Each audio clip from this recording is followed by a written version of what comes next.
अस्सलाम वालेकुम, कैसे आप सब? उम्मीद करती हूँ आप सब बहुत खुश होंगे और मज़े में होंगे। Welcome back to my channel, I am Shifa और आज मैं शेयर करने जा रही हूँ बहुत ही डिलीशियस सी डेज़र्ट की रेसिपी, 3 मिल्क मैंगो केक की। ये डेज़र्ट सॉफ्ट, मॉइस्ट और डेकोरेंट सी बनती है और ये स्पेशल ओकेज़न के लिए परफेक्ट है। तो चलिए करते हैं इसकी रेसिपी को स्टार्ट। सबसे पहले मैंने यहाँ पर ले लिया है शुगर। इसकी क्वांटिटी है हाफ कप और इसे हमने अच्छी तरह से फाइन पाउडर कर लेनी है इस तरह से ग्राइंडर जार में। और अब मैं यहाँ पर ले रही हूँ 3 रूम टेम्परेचर वाले अंडे। एक-एक करके अंडे को क्रैक कर दिए बोल में और इसके बाद इसमें हमें डाल देना है पाउडर्ड शुगर। अब चीनी और अंडे को हमें अच्छी तरह से बीट कर लेनी है, तो मैं यहाँ पर यूज़ कर रही हूँ इलेक्ट्रिक बीटर का, आप चाहे तो हैंड विस्कर का भी यूज़ कर सकते हैं।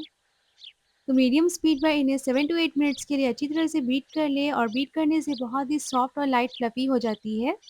जब इस तरह से कुछ हमारी बैटर हो जाएगी तब इसमें हमने शामिल कर देना है वनीला एसेंस 1 टीस्पून। तो कोई भी अच्छी क्वालिटी की वनीला एसेंस ले लें और उसे शामिल कर देंगे बैटर में। इसके बाद बैटर को अच्छी तरह से मिक्स कर दें। अब इसके बाद हमने लेना है 1 कप फ्लावर यानी मैदा। मैदे को छान कर यूज़ करें और उसके बाद हमने डाल देना है इसमें बेकिंग पाउडर। साथ ही 1 पिंच या 1 चुटकी नमक शामिल कर दें। अब मैदे को हमने फ़ोल्ड कर देना है अंडे वाली मिक्सचर के साथ, तो हल्के हाथ से स्पैचुला की हेल्प से अच्छी तरह से फ़ोल्ड कर दें और इस तरह से हमारी बैटर अच्छी तरह से मिक्स हो जाएगी। और इसके बाद हमने लेना है कोई भी फ्लेवरलेस ऑयल और 2 टेबलस्पून के करीब हमने ऑयल शामिल कर देना है बैटर में। यहाँ पर देखिए मैंने ऑयल शामिल कर दिया है, ये मैंने रिफाइंड ऑयल का यूज़ किया है। अब स्पैचुला की मदद से अच्छी तरह से बैटर को मिक्स कर दें ताकि सारे इंग्रेडिएंट्स जो है वो अच्छी तरह से मिक्स हो जाए।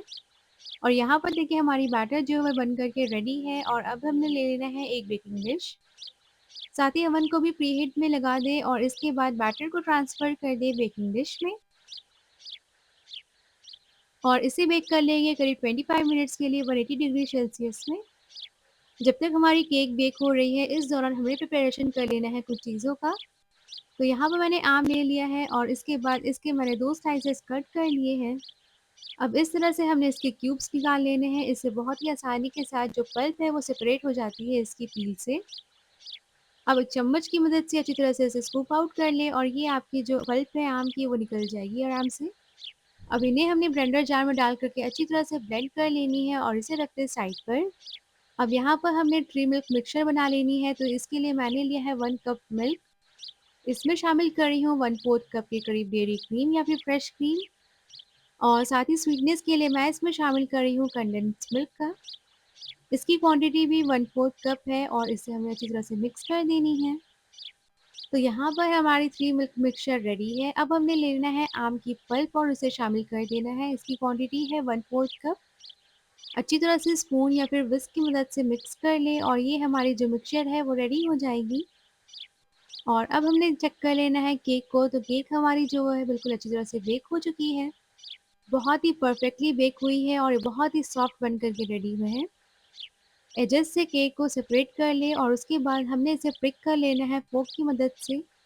इस तरह से प्रिक करने से जो मिक्सचर हमने मिल्क वाली बनाई है वो अंदर तक अच्छी तरह से चली जाएगी केक में और केक बहुत ही ज़्यादा मॉइस्ट बन कर के रेडी होगी। अब हमने लेना है 3 मिल्क मिक्सचर और उसे अच्छी तरह से पोर कर दें केक में, इससे केक अच्छी तरह से सॉफ्ट हो जाएगी। तो यहाँ पर मैंने आधी क्वांटिटी मिक्सचर की डाल दी है और आधी मैंने सेव कर ली है, ये सर्विंग के टाइम काम आएगी। और इसके बाद हमें केक की फाइनल लेयर तैयार करनी है, यानी व्हिपिंग क्रीम वाली लेयर तैयार करनी है। तो इसके लिए मैंने ले लिया है 3/4 कप व्हिपिंग क्रीम। इसमें शामिल कर देंगे कंडेंस्ड मिल्क, इससे बहुत अच्छे से स्वीट हो जाएगी और इसकी क्वांटिटी है 2 टेबलस्पून। इसके बाद फ्लेवर के लिए हमने इसमें शामिल कर देना है मैंगो पल्प, यानी आम की जो पल्प हमने बना कर के रखी है प्यूरे, उसे डाल दें। अब अच्छी तरह से बीटर को ऑन कर लें और इसे हमने बीट कर लेना है मीडियम स्पीड पर 5 से 7 मिनट के लिए। तो यहाँ पर देखिए हमारी व्हिपिंग क्रीम भी अच्छी तरह से रेडी हो चुकी है। इसे हमने थोड़ी देर के लिए चिल कर लेनी है। तो इसे डीप फ्रीज़र में डाल दें करीब 10 टू 15 मिनट्स के लिए और उसके बाद इसे हमने यूज़ कर लेना है। और यहाँ पर देखिए केक ने अच्छी तरह से सोक कर लिया है मिल्क वाली मिक्सचर जो हमने इसे पोर की थी। अब इसके ऊपर से हमने इसमें स्प्रेड कर देना है व्हिपिंग क्रीम। तो यहाँ पर स्पैचुला की हेल्प से अच्छी तरह से इसे स्प्रेड कर लें इवनली और इससे हमारी जो केक की टॉप लेयर है वो कंप्लीट हो जाएगी। यहाँ पर मैंने अच्छी तरह से क्रीम को स्प्रेड कर लिया है। अगर थोड़ी-सी भी पार्ट में क्रीम नहीं लगी है तो उसे अच्छी तरह से स्प्रेड कर लें। अब गार्निशिंग आप अपनी पसंद के अकॉर्डिंग कर सकते हैं। मैं कुछ इस तरह से इसे कर रही हूँ। 1-1 टीस्पून मैंगो पल्प ले लें और उसे थोड़ा-थोड़ा डिस्टेंस पर रख दें। अब हमने लेना है एक टूथपिक या फिर इस तरह की वुडन स्क्यूअर्स जो होती हैं उसे ले लें और इसे इस तरह से हमने कुछ डिज़ाइन इसे बना देनी है। बस रैंडम से इस तरह से हमने कुछ इसके डिज़ाइन्स बना लेने हैं और ये बहुत ही अच्छी दिखती है। अब मैं यहाँ पर ले रही हूँ पाइपिंग बैग में व्हिपिंग क्रीम, जो एक्स्ट्रा मेरी जो व्हिपिंग क्रीम बच गई थी मैं उसे ले रही हूँ। और इस तरह से पाइपिंग बैग में फिल करने के बाद आगे वाली पोर्शन को अच्छी तरह से कट कर लें सिज़र्स की हेल्प से। और यहाँ पर पाइपिंग बैग में मैंने नोज़ल भी अटैच कर दिया है, इससे बहुत ही अच्छी सी एक लुक आ जाएगी हमारी गार्निशिंग में। आप अपनी पसंद की, अपनी क्रिएटिविटी के अकॉर्डिंग इसमें गार्निशिंग कर सकते हैं। आप चाहे तो आम के छोटे टुकड़े-टुकड़े कर दें और उसके बाद उससे गार्निशिंग कर दें, वो भी बहुत अच्छी लगती है। तो इस तरह से मैंने एजेस पर इस तरह से एक बॉर्डर बना दिया है पाइपिंग बैग की हेल्प से और तैयार है बहुत ही डिलीशियस सी स्वीट, सॉफ्ट और मेल्टिंग माउथ हमारी डेज़र्ट। कम से कम इसे 30 मिनट्स के लिए इसे फ्रिज में चिल कर दें डीप फ्रीज़र में, ताकि अच्छी तरह से सेट हो जाए और जब ये सेट हो जाएगी तब ये बहुत ही आसानी के साथ कट हो जाएगी। तो यहाँ पे मैंने इसे सेट करने के बाद कट कर लिया है। तो यहाँ पर देखिए हमारी जो मैंगो डेज़र्ट है बहुत ही बेहतरीन से बन कर के रेडी है। सर्व करने के टाइम इसके एक स्लाइस कट करें, ऊपर से पोर करें जो मिल्क वाली मिक्सचर हमने बना कर के रखी थी उसे। और तैयार है बहुत ही बेहतरीन, बहुत ही आसान मैंगो डेज़र्ट 3 मिल्क केक।